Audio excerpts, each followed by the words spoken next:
En sus más de 40 años de labor, la Corte Interamericana de Derechos Humanos ha tenido una serie de transformaciones, de mutaciones, desde su primera sentencia en aquel histórico 29 de julio de 1988, en que expidió la sentencia en el caso Manfredo Velázquez Rodríguez versus Honduras, hasta la última, al menos hasta la fecha en que se filma este programa, finales de agosto del año 2023, la sentencia número 488, el caso Óscar Tavares Toro versus Colombia del pasado 23 de mayo.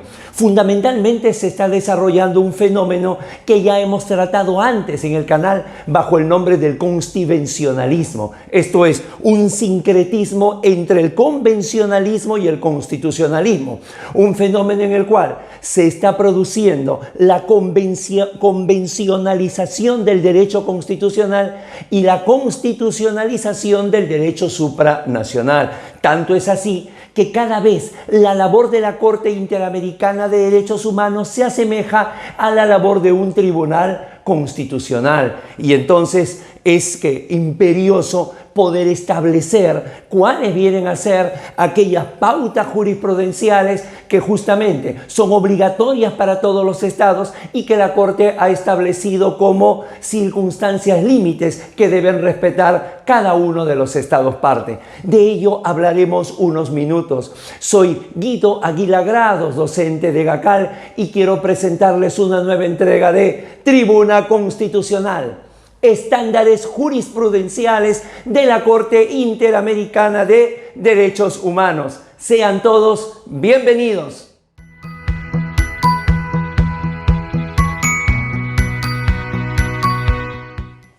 Efectivamente, como hemos señalado, hay una suerte de expansionismo de la jurisprudencia de la Corte Interamericana de Derechos Humanos que ya ha llevado a una serie de cuestionamientos, fundamentalmente dos.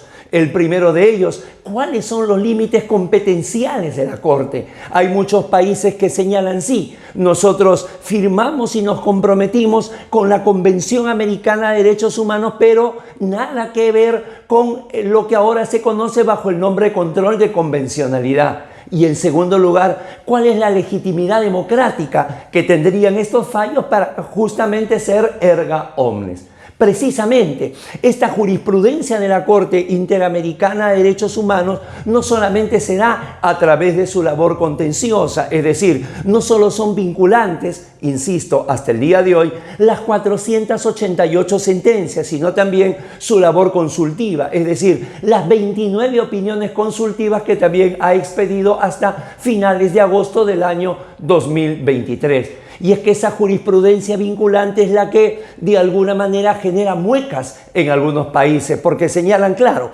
todos aceptamos que en el caso contra un determinado país se establezca la denominada res judicata, la cosa juzgada para ese país.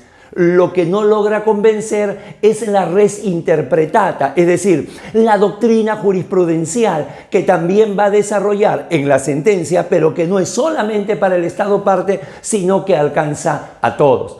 Esto lleva a una necesidad de poder reconocer cuáles vienen a ser los estándares establecidos por la jurisprudencia de la Corte Interamericana de Derechos Humanos. Y entonces reconocemos dos. Por un lado, los denominados estándares interpretativos y por otro lado, los estándares normativos.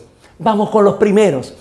Cuando nosotros señalamos los estándares interpretativos, vienen a ser aquellas pautas jurisprudenciales que deben seguir cada uno de los estados parte en su jurisdicción nacional. Evidentemente, siempre la labor del derecho internacional de los derechos humanos va a ser una labor subsidiaria, esto es, solamente ingresa en defecto de la jurisdicción interna. Y bueno, la pregunta sería, ¿qué parte de la sentencia es la que significa esa pauta, ese estándar? Tanto la ratio decidendi como la obiter dicta. Y esto de acá significa que es de obligatorio cumplimiento, de obligatoria aplicación para los países que forman parte del sistema interamericano de derechos humanos. El establecimiento de la Corte Interamericana en su labor tanto contenciosa como consultiva.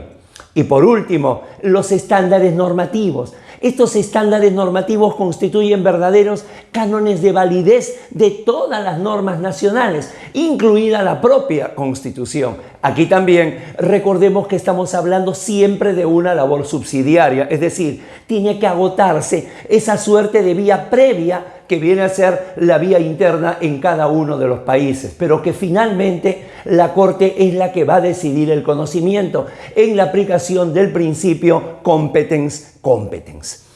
Para finalizar, ya en el epílogo de esta entrega, cuando nosotros hablamos de estándares interpretativos, la labor no es fácil. Hay algunos extravíos, como por ejemplo el que estableció el Tribunal Constitucional Plurinacional de Bolivia, que estableció que era una suerte de derecho fundamental, de derecho humano, la reelección inmediata y la reelección, además, sin fin, indefinida, de Evo Morales en su momento, estableciendo una interpretación del artículo 23º de la Convención Americana de Derechos Humanos que señala lo referente a los derechos de participación ciudadana. Esto posteriormente fue corregido por una opinión consultiva. No puede hacerse una interpretación del artículo 23 a favor definitivamente del Estado. Estamos hablando de la reelección de quien está en el poder. Y además determinó que la esencia democrática era la alternancia.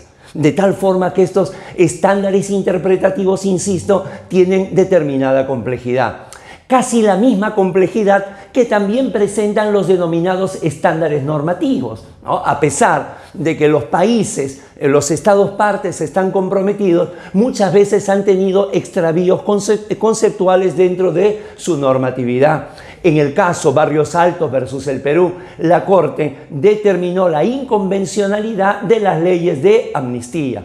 O en el caso Olmedo Bustos versus Chile, el caso más conocido como la última tentación de Cristo, que estableció la inconvencionalidad de la censura previa que estaba en su propia Constitución. O en el caso Boyce versus Barbados, donde establecía la pena de muerte de una manera directa, de una manera objetiva, sin establecer rangos de responsabilidad. Entonces también ordenó la anulación de su norma penal. Estándares que son importantes tenerlos presentes, tenerlos en cuenta, además porque forman parte del derecho nacional de cada uno de los países, cada uno de los 19 estados que actualmente hemos aceptado no solamente la convención, sino hemos ratificado y demostrado claramente que nos debemos a la jurisprudencia y a las opiniones consultivas de la Corte Interamericana de Derechos Humanos. Suscríbase a Tribuna Constitucional y siga engrosando esta familia académico-jurídica. De este tema hay que decir más, muchísimo más. Para ello, los esperamos en EGACAL. Ingrese a nuestra página web, comuníquese con nuestros teléfonos, porque todo esto forma parte de la oferta académica, insisto, que brinda EGACAL, Escuela de Derecho. Han sido muy amables, muchísimas gracias. Un fuerte abrazo.